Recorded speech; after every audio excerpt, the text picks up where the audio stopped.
All right, Coach, you want to start us off? Yeah, I think it's pretty obvious, start to finish. They completely dominated us. Let our guys in the last 4 minutes competed just to make it respectable. So hats off to those guys, but they beat us in every area. They were going to not let us play a conventional game. It's 1-3-1, press, switch, back off shooters, not run conventional offense, and it forces guards to make plays. And I take full responsibility. Our guards couldn't make really any plays, missed shots, turnovers, 11 assists, 20 turnovers, so give LSU all the credit. We just got beat in every facet tonight. Parrish, start us off. Go ahead, Parrish. Kermit, you mentioned the turnovers there. Was it more about LSU's defense, or were there things that you guys were just not doing to handle the ball? Yeah, Parrish, you give LSU credit. I mean, we played against 2-2-1 defense. I mean, Will Wade is running our 1-3-1, and they were better at it tonight than we were.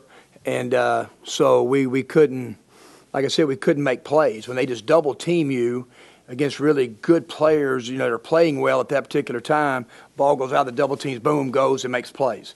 And so we couldn't do that. 2-2-1 press, we played against 2-2-1 all year long. Just give LSU credit. They just kind of out-physicaled us, outmanned us tonight. Good. Tyler? Coach, what was the adjustment process like for the team after you guys learned you'd be playing LSU instead of South Carolina? Yeah, it was really none. I mean, every team's in the same boat. You commend the SEC and commend our administration and LSU's administration. There's going to be more of those. Players, want to play and they need to play, and so it was available. Dan Leibowitz had kind of mentioned on Thursday night after we found out after practice that would you be interested with the LSU? We said, sure, just to play. We'd love to play. So both teams, the preparation wasn't the issue at all. Just LSU was just totally better. Mitch, go ahead.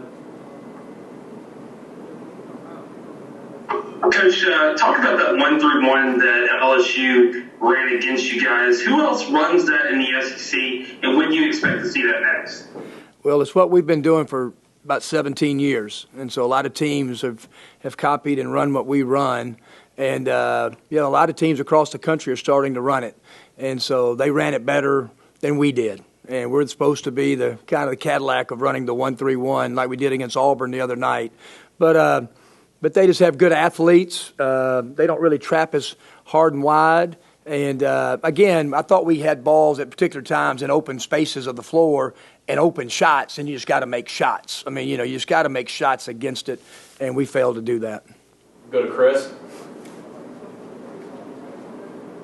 Coach, KJ and Devontae both had 0 field goals in this game. Do you just kind of credit that to the defense that they were playing? Like, what really is a reason that they struggle so much? Well, I thought Devontae had a lot of really good open looks early. I thought he forced some things late. Just tonight, Javonte Smart was really good. KJ Buffin, he got a technical. I wasn't going to put him back in the game. And I just thought that, maybe KJ had a lot of bark, no bite tonight. And, so he's got to be physical. And you can't have two of your very best players to go over in high-level SEC games. You just can't. You look at their team. Their freshmen got hurt, but their 3 veteran guys all played. Walford, Smart, and Days, they all played. And that's why they've won a bunch of games. Go to Ben. Kermit, you mentioned how you were looking for your guards to make plays, and they did. Mac is the second most minutes on the team. Was that just a product of trying to get something out of your guards, or were you going in looking to get more out of him and just to get an extended look of it? No, we've been giving him opportunities to start, and we love Matt's potential. We all know Matt can play better than he's playing. I thought he was a little bit better in the second half. We got to be able to play make better, but it's just like early in the game. We're trying to get paint touches against the press. A lot of teams against their press have really gone right at them in the paint. We didn't do a very good job. KJ settled for a jumper. Then Matt, we're wide open. Matt settled for a 3. But we just never got into rhythm, against it. But it just kind of worked that way out. I didn't think Luis played particularly well, for Luis. And, so we'll just see. We'll get after it tomorrow. We'll go a couple times tomorrow, and like I said, I told them, we're just going to, all positions will be open, and we'll see who starts at Florida based on the 2 days of practice. We'll go back to Mitch.